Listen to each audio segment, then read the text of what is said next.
TFNN. Time to talk about your health. Living a primal lifestyle. You know, we have Tom from Tampa on the phone. Hey, Tom. Good morning. It's bright and early now, huh? Hey, thanks. Good. Hi, Tom. How you guys doing, Nico? Doing great. Good. Hey, your newsletter's outstanding, man. I'm telling you, man, it is outstanding. And so is the Primal Edge. I love that stuff. I'd never be without it. I mean, I've been on it now 3-4 months, man. I mean, it's just, I can't get over how good I feel. Primal Edge is, people are raving about it. People who are trying it, they know because you can feel it. Would not be without it. Call now, toll free at 1-877-927-6648. Now your hosts, Nico Haan and Paige Clark. Good morning, I'm Nico Haan, and welcome to Living a Primal Lifestyle, where we explore a return to a more balanced and natural wild world to recover our natural health and regain our rights and freedoms. And it's a beautiful day in downtown St. Petersburg. It's 63 degrees and partly cloudy and going up to about 80 degrees today. It looks like we're in the springtime of our lives here in Florida, and that's pretty nice for sure. I'd like to remind you, first of all, please pick up our Primal Edge, our one-shot wonder, especially now that the coronavirus is in America. Fulvic and humic acids are the thing that can bind those things up and take it out of the body. So be sure to pick that up. It's only $89 a month. And also, please pick up our Health Signals newsletter. Finally got the new one out. I'm sorry about the delay. There were some glitches in there that we had to figure out, and well, we finally got it out for you. So I apologize, and hopefully everything will go smooth.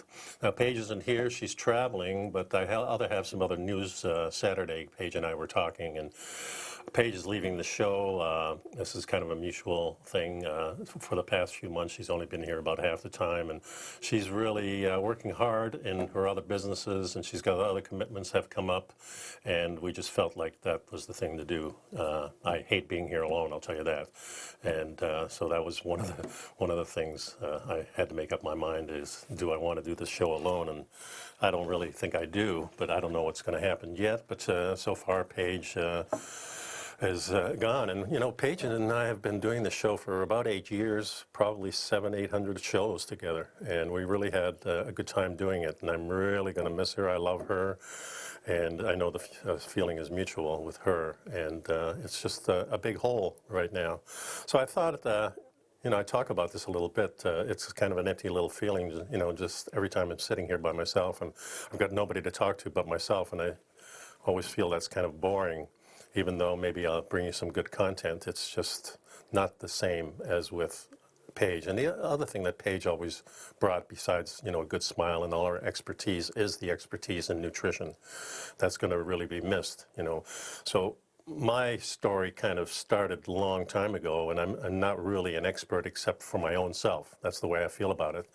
And to have somebody like Paige here who knows a lot about aromatherapy, a lot about sound therapy, about smell therapy, all the types of things that she does in her practice. And she knows about these vitamins and minerals that I really don't have a lot of knowledge about. I got most of it from her and stuff that I read and try, of course, you know. So that's kind of the way the show worked. And, you know, my life, I guess maybe I should start from the beginning, because it started, you know, when I was young, you know, going way back. I was about 10 years old. I think I saw the movie Peter Pan. And, of course, in the movie Peter Pan, he lives forever. And I grabbed onto that right away. I thought, boy, I want to be a kid forever, because, I mean, when do you have more fun than being a kid? You don't. And I remember one time I climbed up on the roof, and my mother had made me this little hat with a feather in it like a Peter Pan, and I had that on, and some of my friends were just kind of coming over to the house, and right before them I jumped off the roof, you know. It wasn't a high roof and everything, but, you know, that's how I was into it. But for me, the health journey really started long ago. I was kind of lucky. My parents were very, very conscious of being healthy. They always had their little constitution of going for an afternoon walk. And, you know, in those days, the food was really good. I mean, even though we were eating, you know, from grocery stores and from markets and things like that in Holland. And when we came to Canada, there was kind of a little shock there, because the food definitely changed in Canada. People were eating cereals that we had never eaten. In Holland, we kind of frowned upon eating pork, so that was something that we had to adjust to. And, my sister was a dancer. She was a model. She was a fitness instructor. And she was really passionate about health, so my parents were passionate. So I guess that's why I was passionate about health, too. So through the years, I've tried many different diets, just about every conceivable diet there has been. Every exercise regime that looked appropriate and appealing to me, I tried. But what really changed my mind about wanting to be healthy was in 1992, after my dad passed away. I had a dream. Before I tell you that dream, I should tell you that my dad and I had many conversations about death. And he kind of hinted at me, well, if I die before you, if I can send you a message, I'm going to send you a message. And so I often thought about that. And it was about 1992, I had this car accident. Somebody cut in front of me, and the car kind of rolled on its side, and the airbag, and my ribs were hurt. And by the time the police left and everything like that, I walked home because the car wasn't useful anymore. And it was just like a mile from where I was living at the time. And I was in bed just feeling sorry for myself. My ribs were hurting, and I kind of closed my eyes, and I just saw like an image of my dad kind of floating above that. And I thought, there's the message, But what actually happened was I fell back asleep, and then just before I woke up, I had this dream, and I was standing in this kitchen in some apartment, and I didn't know what the apartment was, but there was a refrigerator there, and I looked on the refrigerator there, and there was a calendar, and it said December 2075, and then I woke up.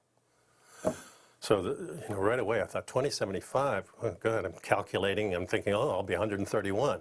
I says, man, I better get healthy. So really, that was the thing. I says, okay, I'm going to really start thinking about health food. Even though in past years I've gone to the health food store a lot and do those things, but that was the thing that says, now I'm really going to pay attention. And I think that's when I really started taking everything seriously. And it was just after that I got a job in L.A., and I went out to L.A. for a couple of years to work with this company out there.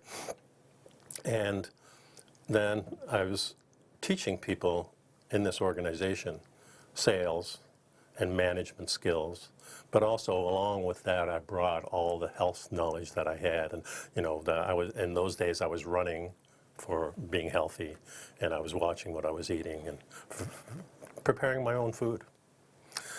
So after that dream story, I really started thinking about the past and really delving into it. And I think our first freedom at that time, I kind of realized before agriculture and before we started using animals and corralling them, let's say, was our ability to hunt and gather our own food. We did that through thousands and thousands of years, our ability to get food. And that was probably a big part of our day, is getting the food, maybe building the shelter or keeping the shelter safe, teaching kids things because they're probably sitting beside you. And this is how, and everything was under our control. So when bad things happened, it happened to everybody. Everybody was kind of in the same boat. What we wanted, I think, was really a base fact of nutrition. We wanted deep nutrition, as our ancestors always wanted that. So we'll continue right after the break for that. In the meantime, please pick up our Health Signals newsletter and the Primal Edge, and I'll be right back continuing with the story.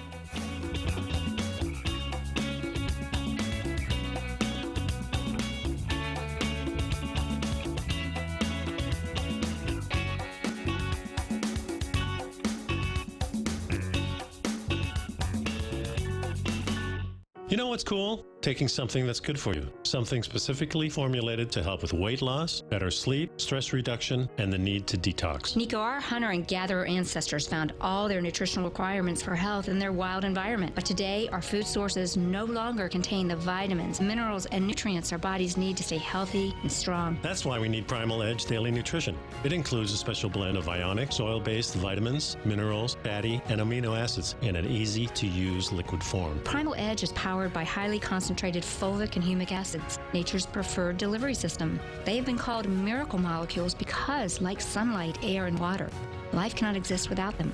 That's right, Paige. They ensure we receive all the nutrition we need to be healthy and thrive. We take it every morning. Primal Edge, formulated and approved by Nico and Paige of Living a Primal Lifestyle. Buy it today for just $89. Click on the Primal Edge banner on the front page of TFNN.com. TFNN is excited about our new software charting program, The Art of Timing the Trade Charts. In collaboration with Tom O'Brien and using his best-selling book, The Art of Timing the Trade, Your Ultimate Trading Mastery System, David White has programmed an outstanding piece of software that will complement any trader's methodology. Using this first-of-its-kind program, The Art of Timing the Trade Charts allows you to scan thousands of stocks for Fibonacci formation setups, including Gartleys, ABCs, butterflies, and much more. The Art of Timing the Trade Charts is designed to help you when scouring the markets for stocks just beginning to form the trading patterns that many investors spend days, weeks, or even months searching to find. And right now, we're offering licenses available at only $79 a month. We are so confident that you're going to love this new charted software that will even give you a 30-day unconditional money-back guarantee. Don't miss out on this incredible new piece of software. Get your copy of The Art of Timing the Trade Charts today by visiting TFNN.com. Will the S&P 500 continue to climb? For bold trades on U.S. large-cap stocks in either direction, trade SPXL, SPUU, or SPXS. Directions Daily S&P 500 Bull and Bear Leveraged ETFs. Direction Leveraged ETFs. An investor should carefully consider a fund's investment objective, risks, charges, and expenses before investing. A fund's prospectus and summary prospectus contain this and other information about Direction shares. To obtain a fund's prospectus and summary prospectus, call 866-476-7523 or visit directioninvestments.com. A fund's prospectus and summary prospectus should be read carefully before investing. An investment in the funds is subject to risk, including the possible loss of principal. The funds are designed to be utilized only by sophisticated investors such as traders and active investors. Distributor Foreside Fund Services, LLC.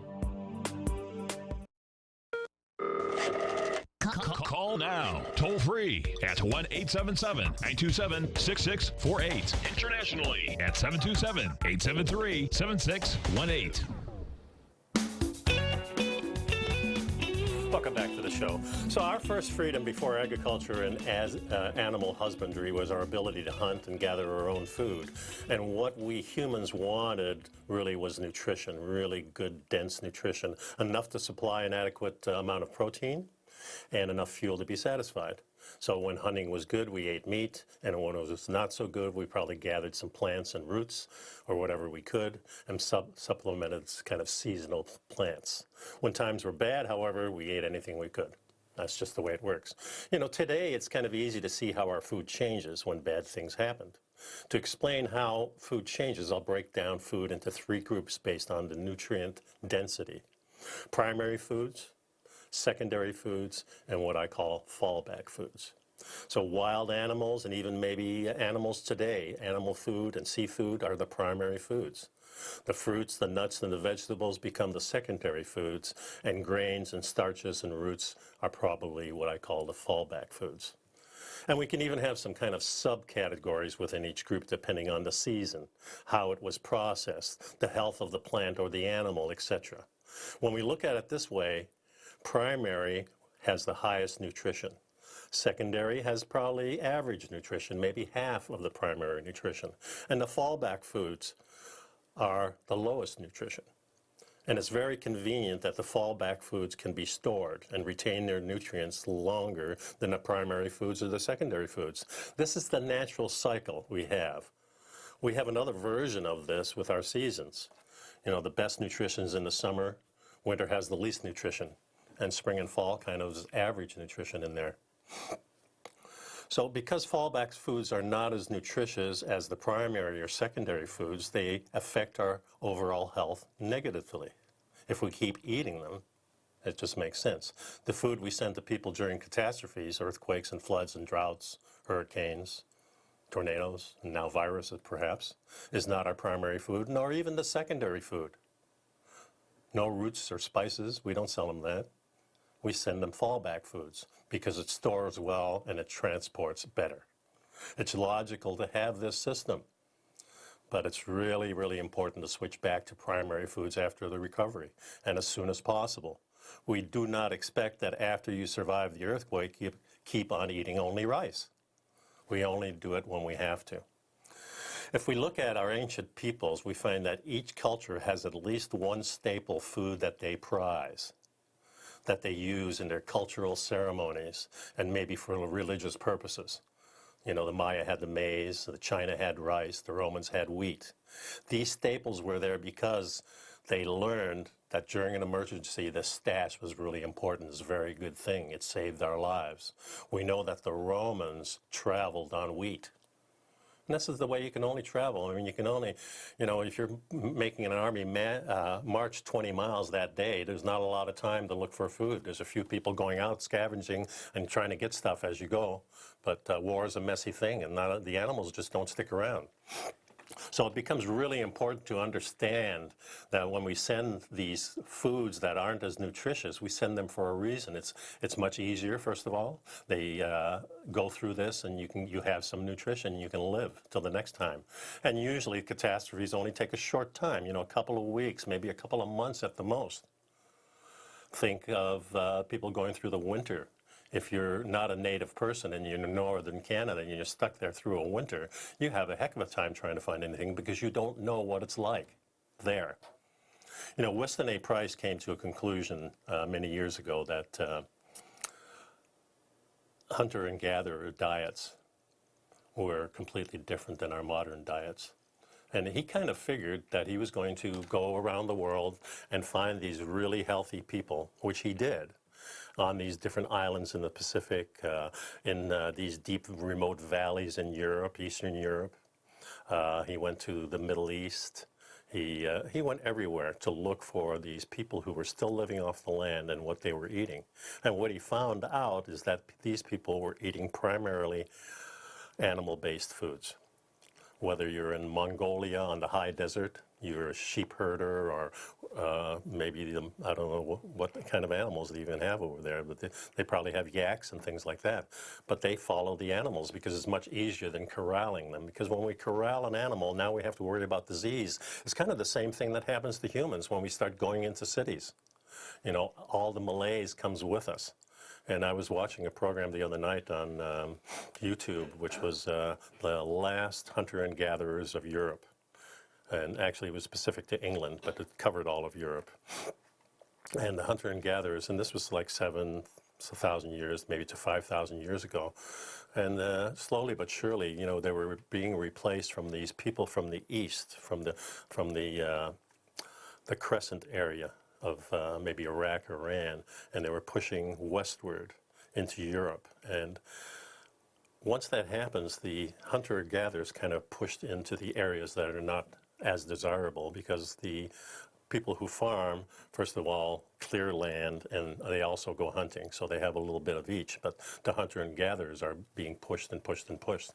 So Weston A. Price came to the conclusion during his research into hunter and gatherer diets. In a secluded valley in Switzerland, more people died during the less nutritious times when the cows were eating hay in the wintertime. People flourished in the summer where the cows were eating the new green sprouts from the freshly grown grass. Nutrition is really what drives health. Can you think of anything more important than food? How many of you think that our food is directly linked to our health? I do. Our mainstream media would like us to think that our genes and exercise are more of a factor, but it's really not. Exercise plays a certain role in it, but it's not the driving force. The driving force is nutrition that you get from food from every day. So choosing what we eat today right now, it appears to be under our control. But is it really under our individual control, or do we really rely on strangers for our food? And I think that's where we're at today. And, you know, if you get locked into a house now, let's say somebody at the airport, you're coming in from out of the country, and you go to the airport and somebody tests you for coronavirus, and they say, okay, you have it, and now self-quarantine for a couple of weeks. And a couple of weeks doesn't sound like a lot, but I don't think we're really used to that. We're used to being out and about. And if you're listening to the news, you know many people who have already been told to self-quarantine haven't. And I can understand their frustration in that. Maybe you're a very healthy person, you have the virus, it's not going to affect you much. And that's probably the case with 90% of the people. There's not going to be any problem with this coronavirus. It's just going to be like a seasonal flu, maybe a little worse, for some people maybe less. But it spreads probably faster, and it seems that way. And people panic during these times, and the news doesn't help this any. So, right now, if you're planning on traveling, I don't know if I would or not. My wife right now is in Philadelphia. She went there yesterday. She's coming back tonight. This short little flight. But there's problems in Philly. They've closed a few schools. So it's really hard to judge what you should and shouldn't do. Of course, we're taking precautions. We've got certain things that we carry with us so we can wash our hands and put it on our nose and our ears. So all that stuff helps. But, you have to ask yourself, how would I feel if I'm locked in for 2 weeks or maybe 2 months or 6 weeks or something like that? Stick around, folks. Got a lot more. Pick up the Primal Edge, please, during the break. Protect yourself, that's for sure. I'll be right back.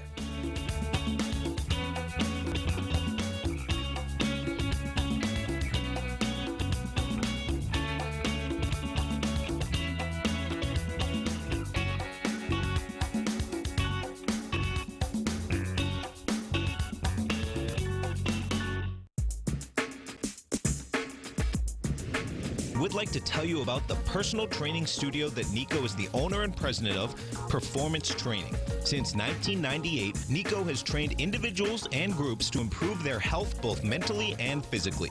As a certified personal trainer, Nico's main focus is on demonstrating exercises correctly to avoid injury and teaching his clients how to manage their past injuries while getting the most out of their personal training sessions. The Performance Training Studio is filled with unique training equipment that enhances balanced results at a faster rate while minimizing damage and discomfort. For more information, you can give Nico a call at 727-418-8740 or email him at nico@tfnn.com. Let him know you heard him on TFNN and save up to $100 on a special package just for TFNN listeners. Act today.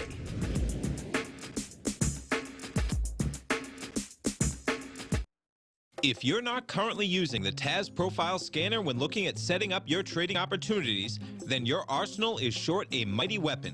The TAS Profile Scanner is a standalone piece of software that instantly filters over 2,500 global financial markets such as stocks, ETFs, commodity futures, and Forex. Headed by Steve Dahl, TAS understands that in today's technological world, the use of top-flight software applications and technical analysis expertise is essential to successful trading in today's market. You also gain access to the webinar that Steve Dahl and Tom O'Brien just hosted, The Best Way to Use the TAS Profile Scanner to Profit. This webinar archive is available for all subscribers immediately upon signing up. All new subscriptions also come with a 30-day money-back guarantee, so you have nothing to risk. Start your subscription by visiting the front page of TFNN.com today, and you'll find the TAS Profile Scanner under the Services tab. Sign up today. Are you in the market for buying or selling real estate in the Bay Area, including the surrounding St. Petersburg, Tampa, and Clearwater markets? Tiger Real Estate LLC is a firm that has extensive experience in the Tampa Bay area. Whether you're looking to sell your current property for maximum value, or you're in the market for a second home or investment property, Tiger Realty has the experience across all areas of real estate in the Tampa Bay area to help buyers and sellers make the most informed decisions across all price levels. From the price you should be paying per square foot in certain up-and-coming areas to the type of cash flow investment properties are capable of creating, Tiger Real Estate can help you make the best decision when it comes to all areas of the market. Before you make one of the biggest decisions of your financial future, call Tiger Real Estate LLC today at 727-329-8322 or email us at tiger@tfnn.com. That's 727-329-8322. Call us today. This segment is brought to you by Think or Swim. For more information, just click the Think or Swim banner on the front page of TFNN.com. And welcome back to the show. I happen to have a caller on the line, Tom from Tampa, so I think I'll go to Tom. Hey, Tom, how you doing today? Hey, good, Nico. How you doing? Doing pretty good. Lonely. No, well, hey, man. Paige is out today, huh? Yeah, she's going to be out. Actually, she's not going to be on the show anymore. We talked about it Saturday, and she's just too busy. Yeah, okay. Hey, Nico, I got a question. Tanning beds. What's your take on those? There was a lot of stories in the past about tanning beds being not good for you and stuff like that, but I think they probably have the system down. You probably should check and see what they're using, but if they're using the infrared lights and stuff like that, that's good for you. I mean, this is how the sun works too, and I do a sauna every single day, and that's not far from a tanning bed. I prefer saunas myself. I don't really care too much about the tan part of it. But I also try to spend about 20 minutes in the sun in the wintertime and maybe, around 4 o'clock in the summertime. So I think it's really important you get that. But right now with this coronavirus and stuff, using things like saunas and steam rooms and things like that, these are good ways to kind of detox yourself. So I don't have a problem with tanning beds as they are today. Okay, good. All right. Well, it's good to talk to you, Nico. And, nice talking to you. All right. You have a good day. Yeah, you too. Thanks a lot. Okay, thanks. So in the past, before agriculture, we lived in small groups or tribes. Food was hunted or gathered and shared between all who were present. We were with family, we were with friends, people we trusted and people we relied on. Today, our modern system has us deal with people we have no relationship with at all. Seldom do we know who grew or caught, stored, butchered, or transported the food we find in our stores. If you're lucky, you have a butcher. And my sister always went to Publix when she was alive in Tallahassee, and she knew all the people in the store there. So she felt really comfortable, and this is the way we are. We want to be in touch with people that give us things, even if we're paying for them. But our ancestors really knew how to remain healthy by what they ate. They knew exactly what to hunt and how, selecting the healthiest animals in the herd. Animals don't do that. They pick out the ones that can't run as fast or the unhealthy ones to get the herd, but to cull the herd that way, get rid of some of the stragglers, but not the human beings. We picked out the fat ones. We picked out the ones that we knew were going to get the most nutrition from. Once fire was discovered, humans relied on and evolved on hunting and eating meat. Plant food was mainly used as flavoring, enhancing the meats in different ways. It was used as medicine.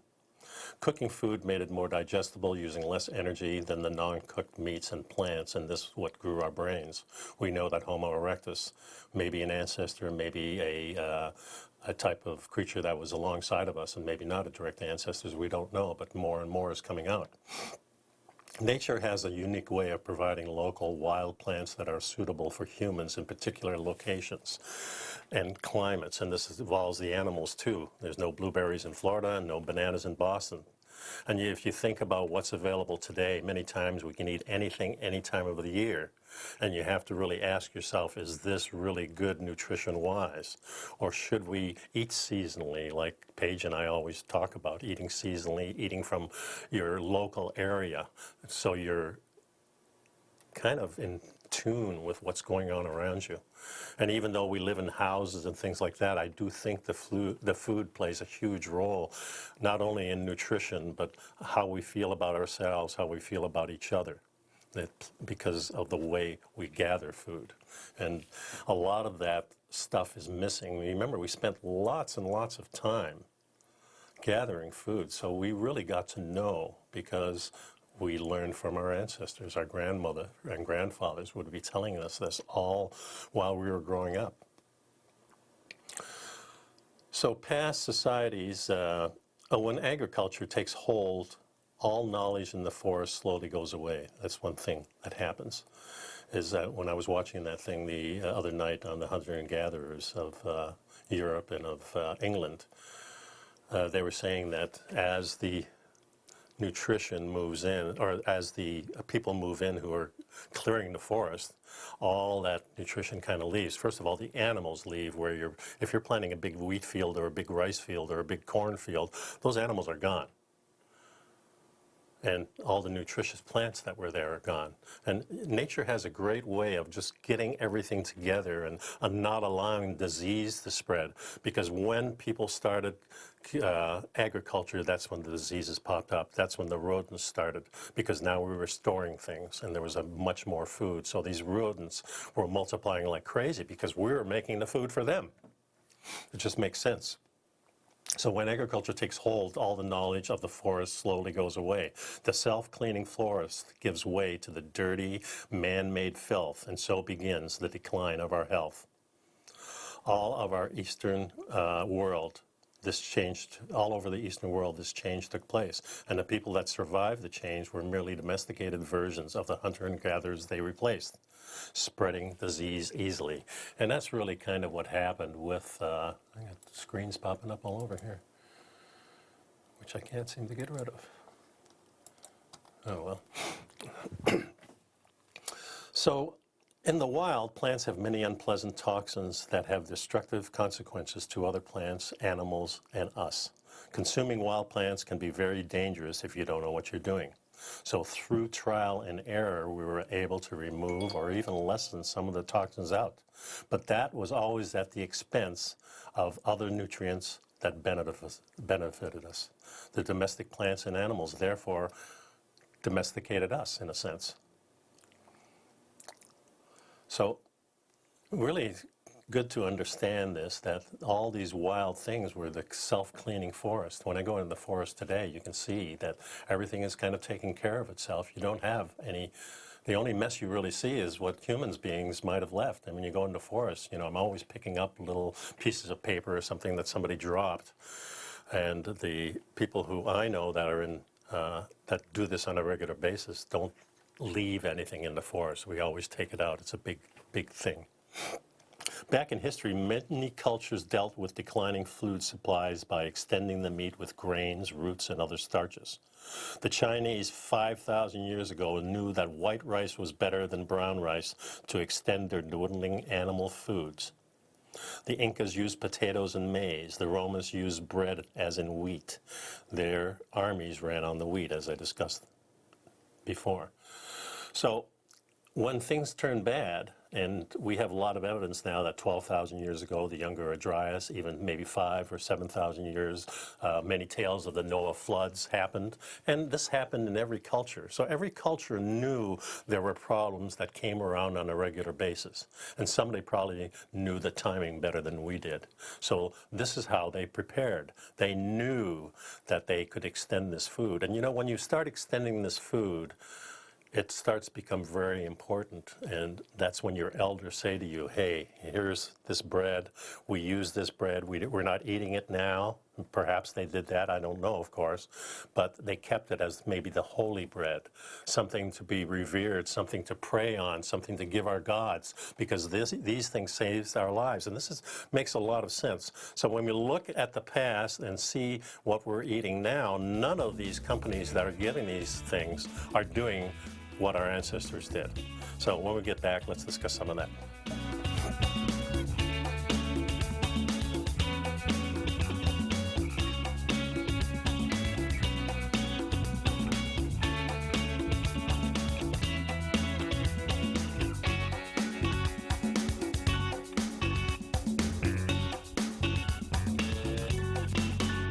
You know what's cool? Taking something that's good for you. Something specifically formulated to help with weight loss, better sleep, stress reduction, and the need to detox. Nico, our hunter and gatherer ancestors found all their nutritional requirements for health in their wild environment. But today, our food sources no longer contain the vitamins, minerals, and nutrients our bodies need to stay healthy and strong. That's why we need Primal Edge Daily Nutrition. It includes a special blend of ionic, soil-based vitamins, minerals, fatty, and amino acids in an easy-to-use liquid form. Primal Edge is powered by highly concentrated fulvic and humic acids, nature's preferred delivery system. They have been called miracle molecules because, like sunlight, air, and water, life cannot exist without them. That's right, Paige. They ensure we receive all the nutrition we need to be healthy and thrive. We take it every morning. Primal Edge, formulated and approved by Nico and Paige of Living a Primal Lifestyle. Buy it today for just $89. Click on the Primal Edge banner on the front page of TFNN.com. The gold market has taken off topside in a large way in 2020. If you want to take advantage of this sector, now is the time to subscribe to my gold report. The gold report took profits in 4 of its equities in the gold portfolio in the first week of January for a combined profit of 99.2%, with 2 positions left in the portfolio that have a profit of 67.5% as of January 7th. The Gold Report is a comprehensive look at the metals sector as well as the markets that move gold, which is the currency and bond markets. New subscribers get a 30-day money-back guarantee, so you have nothing to lose. Every Monday morning, I publish the Gold Report with coverage of gold, silver, bonds, the XAU, HUI, GDX, as well as more than 30 different mining equities. To see for yourself the types of profitable trades that are recommended within the Gold Report, sign up now by visiting TFNN.com. Don't miss out on the next great gold trade. Sign up today.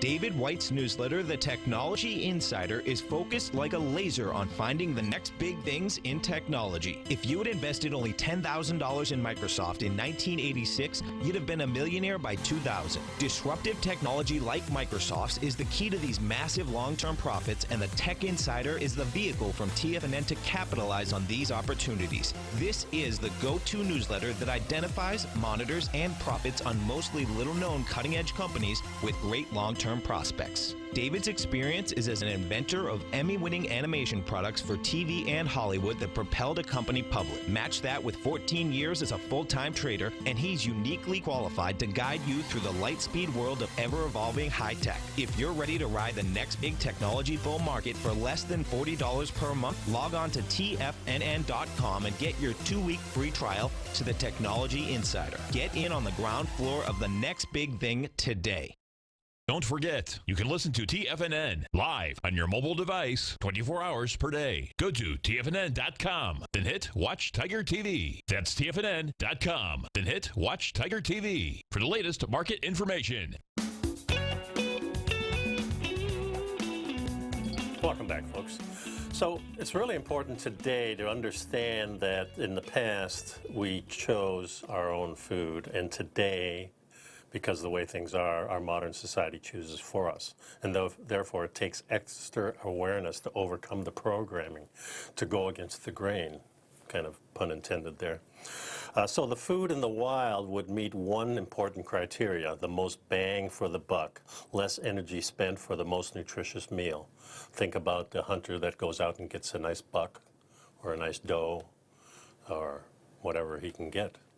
This is where the nutrition is, and we know that when we get a wild animal, nutrition is even better because of where they are. They're in a forest that's nutritious for them, and they choose to live there. They know what to find. And of course, they go through hard times too, you know. So the food in the wild meets that one criteria, and that's the most bang for the buck. Primary foods, whether they're animal or plant foods, are available in good growing times, in the springtime, in the summer, and even some in the fall. Different plants are viable at different times, which provide the right nutrition at the right times. And animals, too, run through a cycle of healthy, lean animal in the spring to a healthy, fat animal in the fall.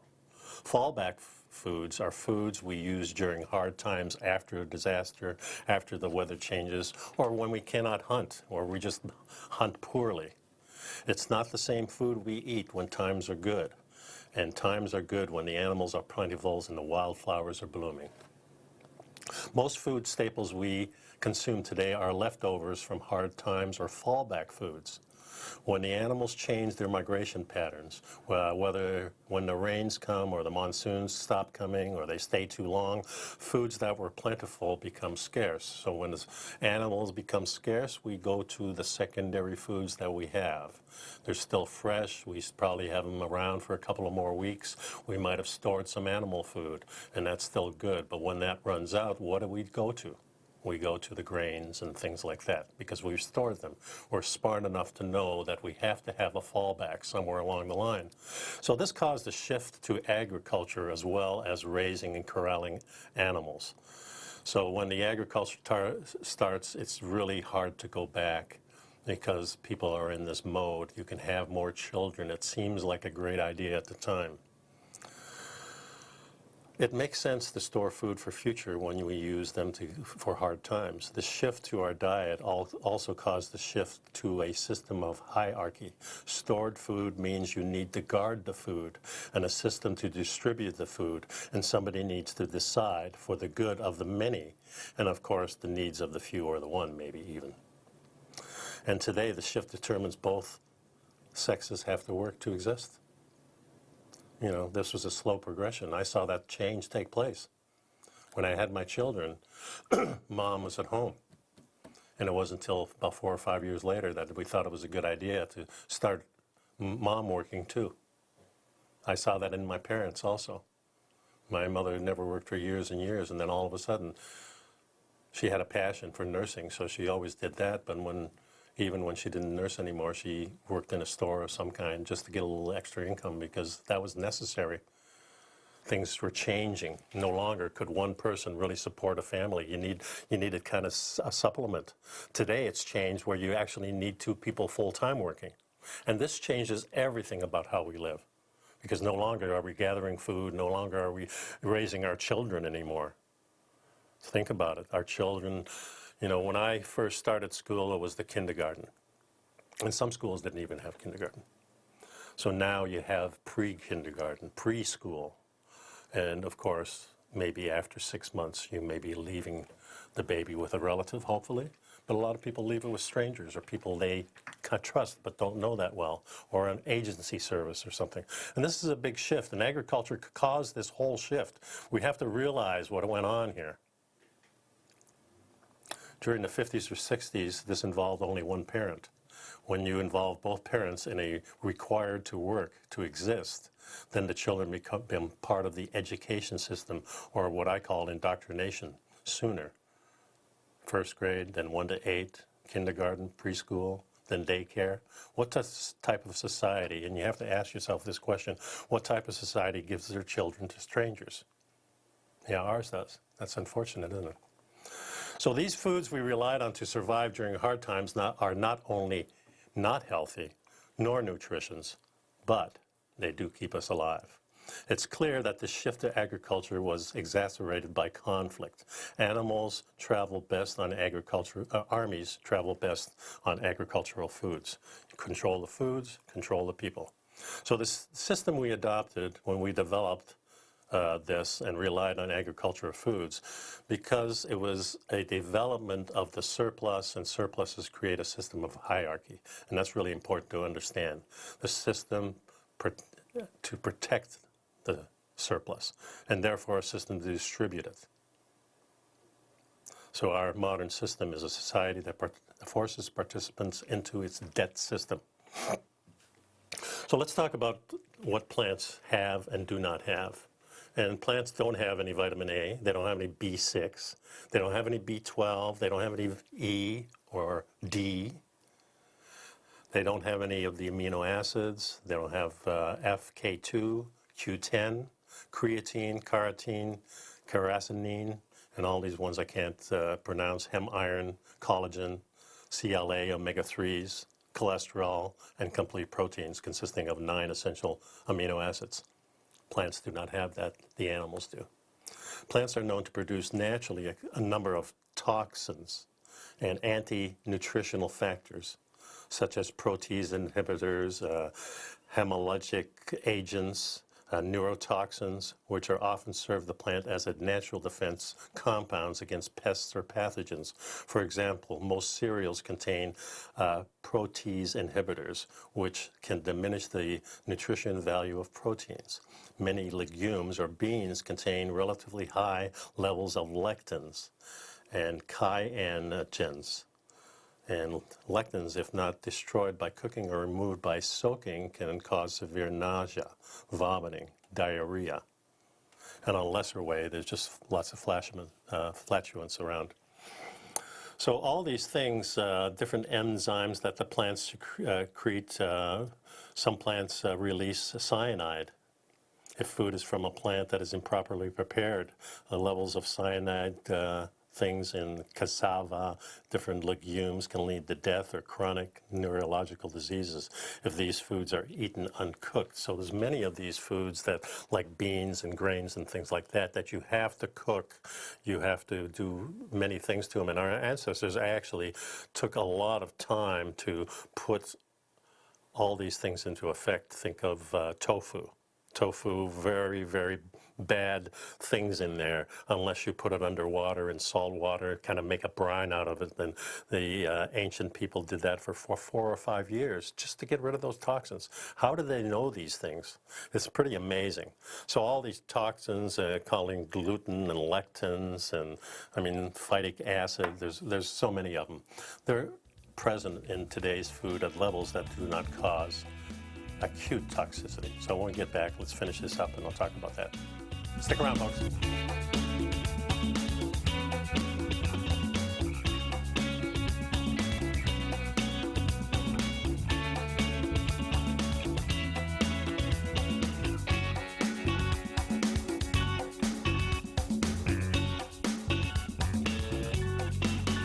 I'm certain you are or strive to be one of the best at everything you do in life. It's the most common trait that we tigers and tigresses share. If you're looking to become the best of the best when it comes to managing your money, let me teach you to do what most wealth managers tell you can't be done, which is how to time the markets. I'm Steve Rhodes, author of Mastering Probability, and for the last 12 months, Timer Digest has been tracking my newsletter signals, which have earned me the ranking as their #1 market timer in the nation for the S&P 500 for the last 12, 6, and 3 months. Timer Digest also ranks me as the #1 market timer for gold as well. The fact is, markets can be timed, and I'll teach you the exact set of tools that I use that has transformed me into one of the best at what I do. Sign up for Mastering Probability today by clicking on the newsletter tab on the homepage of TFNN.com and get immediate access to workshops where I take you step by step how to use an extraordinary set of tools as well as provide great market calls too. Sign up today. Hi folks, Tom O'Brien here. If you'd like to get my daily newsletter, Market Insights, then now is a great time to sign up for a 30-day free trial.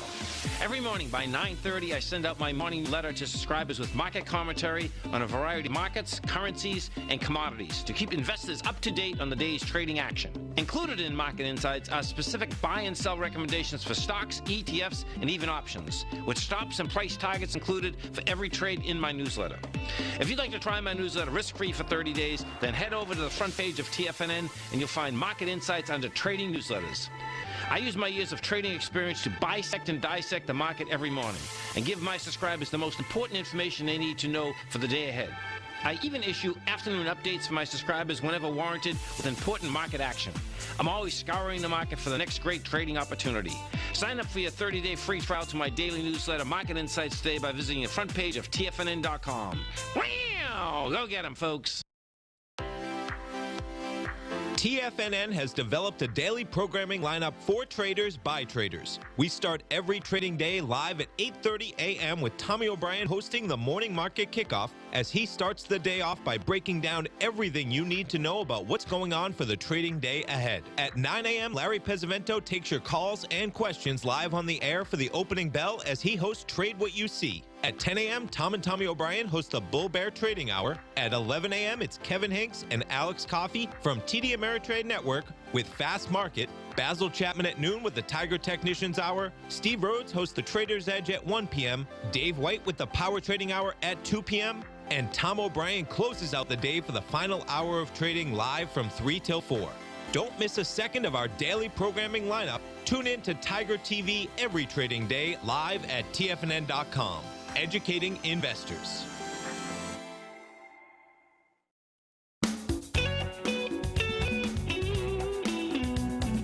So today we kind of know that carbohydrates are not our natural fuel. People who said this were dead wrong, and you have to ask a question: why 5,000 years ago did the Chinese determine that white rice was their choice to extend their food, to extend their meat? Back in the 1980s, the health community was determined to say that brown rice was much more nutritious, and everybody started eating the brown rice. Today we know that the outer section of the rice is very difficult for us to digest. That goes for all the whole grains. Difficult to digest like most plant food. This is why we cook them and we chop them or ferment them. We sour them and we distill them. Anytime you want to think about these foods, think about those things. And today we don't do any of it. And because we're forced to eat these fallback foods, we discover unique preparations to do these things. This is why our ancestors used fermentation, distillation, soaking, and cooking things 2 or 3 times, adding spices and herbs, all to aid the nutrition of these fallback foods, to introduce new bacteria into our digestive systems. You know, our bodies run on fuel provided by these bacteria in our gut.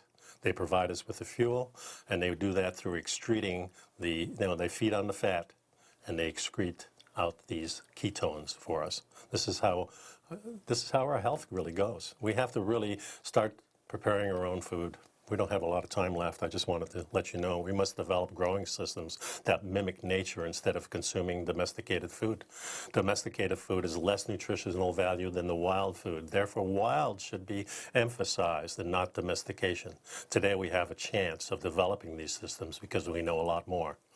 The trick today seems to be to determine what food you digest the best, and that food can go a long way for making you healthy. If you go back just 3 generations in any part of the world, everybody was eating animals nose to tail. Today, it's completely different in every corner of the world, pretty much.